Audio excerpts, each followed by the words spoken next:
Hi everyone, I just thought even though we are doing home learning now, we could still continue doing our class readers.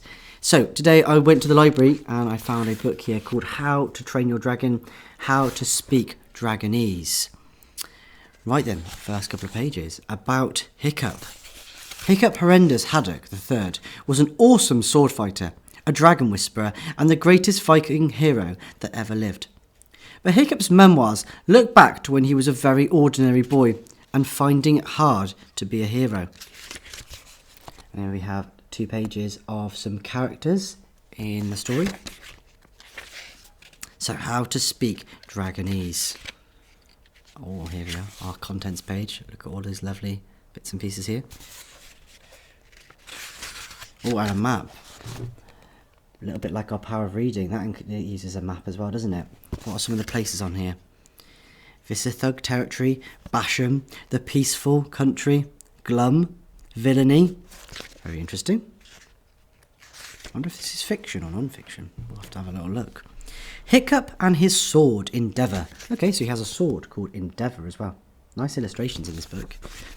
Once there were dragons. Imagine a time of dragons. Some larger than mountainsides, slumbering in the depths of the ocean. Some smaller than your fingernail, hopping through the heather. Imagine a time of Viking heroes, in which men and women were sort of men too, and even some little babies had chest hair. And now imagine that you are a boy called Hiccup Horrendous Haddock III, not yet 12 years old, and not yet turning out to be the kind of hero his father would have liked him to be. That boy, of course, was really me.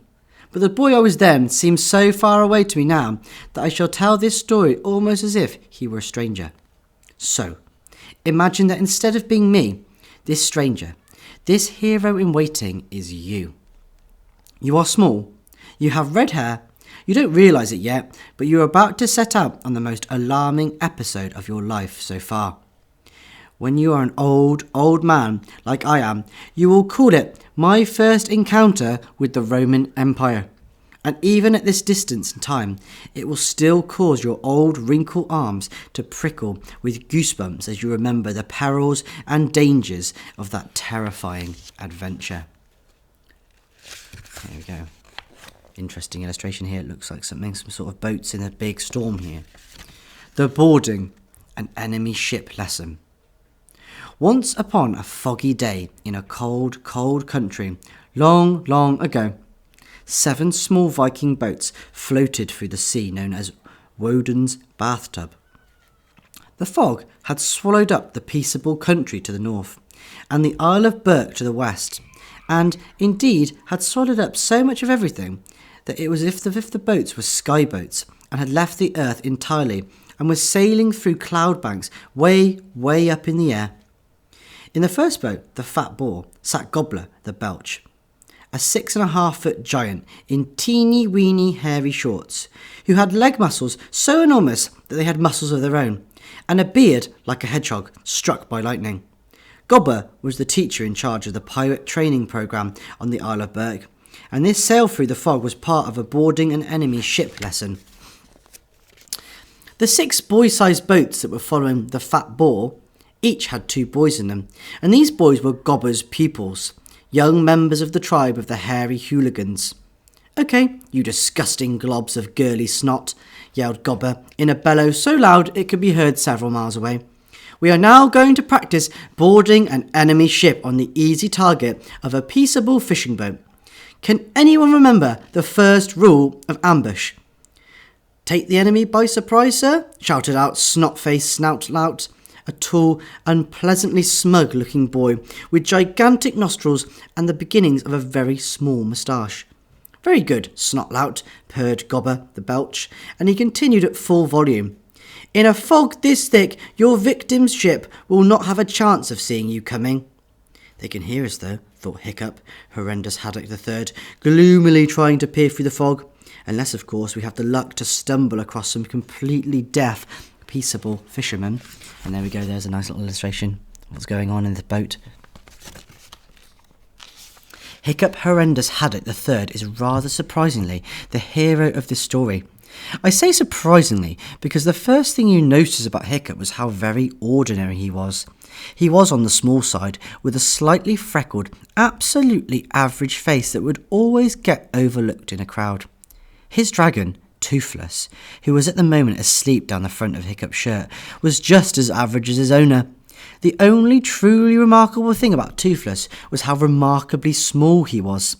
He was at least half the size of the other boys' dragons, and as you can imagine, this wasn't something to boast about. Gobber's shouting woke the little dragon up. He poked his nose out of the neck of Hiccup's tunic. "What's happening?" he asked sleepily in Dragonese. Dragons, it says, spoke Dragonese. Only Hiccup could understand this fascinating language. "Oh, nothing usual," Hiccup whispered back, scratching Toothless behind the horns. He loved that. "Gobber is shouting. Snotlout is showing off, and we're all out here floating in the fog and the cold when we could be tucked up in front of a nice roasting fire. You can go back to sleep if you like." Toothless chuckled. "You Vikings are as mad as mackerel," he said. "Wake Toothless up when it's lunchtime." And he burrowed back down to the nice warm spot just next to Hiccup's left armpit and closed his eyes again. Hiccup was sharing his boat with his best friend Fishlegs, who was even skinnier than Hiccup and looked a lot like a Daddy Longlegs with asthma and a squint. Fishlegs put his hands up in the air. "It's all very well that they can't see us coming, sir," he pointed out logically. "But how are we going to see them so we can board them in the first place?" "Easy peasy. Oh, plankton brain," boomed Gobber, very pleased with himself. "Peaceable fishing boats are always followed by flocks of lesser black-beaked sea dragons, hoping for a bite. All you have to do is follow the racket they make, and you'll have found yourself a boat. You then simply board the boat, yelling the hooligan war cry. Repeat after me. Yah! Yelled Gobber the Belch. Yah! Yelled the 10 of the boys back at him, brandishing their swords like maniacs. Yah! Repeated Hiccup and Fishlegs, without much enthusiasm. Right, there's your picture. That's all I'm going to do for today. So we've managed to reach up to page 22. I know that wasn't very much today. Let's see how it goes. If you enjoyed that so far, please put something in the comments below so I can see how everyone's doing. And please keep messaging as you have been, guys, and uploading your stuff onto Portfolio or on your pages. Thank you so much, and I will see you tomorrow.